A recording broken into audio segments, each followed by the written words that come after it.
शेतकरी मित्रांनो, संपूर्ण राज्यभरामध्ये नाफेडच्या माध्यमातून जे काही शासकीय हमीभावावरती हरभऱ्याची खरेदी केली जाते त्यासाठी नोंदणी सुरुवात झालेली आहे आणि शेतकऱ्यांकडून नोंदणी सुद्धा होत आहे। तर मागच्या काही व्हिडिओमध्ये मित्रांनो आपण या व्हिडिओच्या माध्यमातून पाहिलं होतं की कशा पद्धतीने याची नोंदणी करावी लागते, त्यानंतर स्कीम कशा पद्धतीने अप्लाय करावी लागते आणि मोबाईल ॲपच्या माध्यमातून ज्याचं जे काही रजिस्ट्रेशन आहे ते कशा पद्धतीने केलं जाते, ज्याला आपण जे काही कॉमन रजिस्ट्रेशन म्हणतो किंवा OTR रजिस्ट्रेशन सुद्धा म्हणतो। मागच्या काही व्हिडिओच्या माध्यमातून आपण स्कीम कशी अप्लाय करायची आणि रजिस्ट्रेशनची प्रोसेस कशी असते ॲप्लिकेशनच्या माध्यमातून याबद्दलची संपूर्ण माहिती घेतलेली आहे।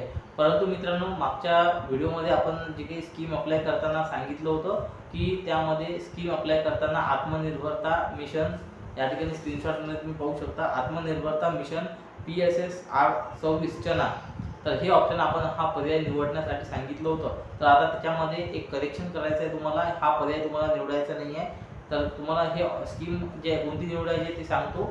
तर स्कीम निवडत असताना तुम्हाला सर्वात शेवटी म्हणजे 4 नंबरचं जे ऑप्शन आहे स्क्रीनशॉटमध्ये पाहू शकता, PSS चना प्रोक्युरमेंट रब्बी 2026 हा जो ऑप्शन आहे। या ऑप्शन अंतर्गत तुम्हाला तुमची जी काही नोंद आहे ते करून घ्यायची आहे। तर अशा पद्धतीची मित्रांनो ही महत्त्वाची अशी सूचना होती। तुम्ही सुद्धा जर हरभऱ्यासाठी जी काही शासकीय हमीभावाची नोंदणी करत असाल तर ते तुमच्यासाठी महत्त्वाची अशी अपडेट आहे। म्हणजे स्कीम अप्लाय करताना बऱ्याच जणांना कन्फ्युजन होत होतं की या ठिकाणी पहिला 2 नंबरचा ऑप्शन निवडायचा आहे की 4 नंबरचा, तर आता क्लिअर झालेला आहे। आपल्याला 4 नंबरचा ऑप्शन निवडायचा आहे। पुन्हा एकदा सांगतो, PSS चना प्रोक्युरमेंट रब्बी 2026 या ऑप्शन अंतर्गत तुम्हाला हरभऱ्याची जी काही नोंद आहे ती करायची आहे। अशा पद्धतीने मित्रांनो ही महत्त्वाची अशी करेक्शन होती। आता या ठिकाणी लक्षात ठेवूनच पुढची जी काही नोंदणी आहे ती करायची आहे। अशा पद्धतीची मित्रांनो महत्त्वाची अशी माहिती होती। आपल्या शेतकरी मित्रांना नक्की शेअर करा। धन्यवाद संपूर्ण व्हिडिओ पाहिल्याबद्दल। जय हिंद, जय महाराष्ट्र। पुन्हा भेटू अशाच महत्त्वपूर्ण व्हिडिओमध्ये। खूप खूप धन्यवाद।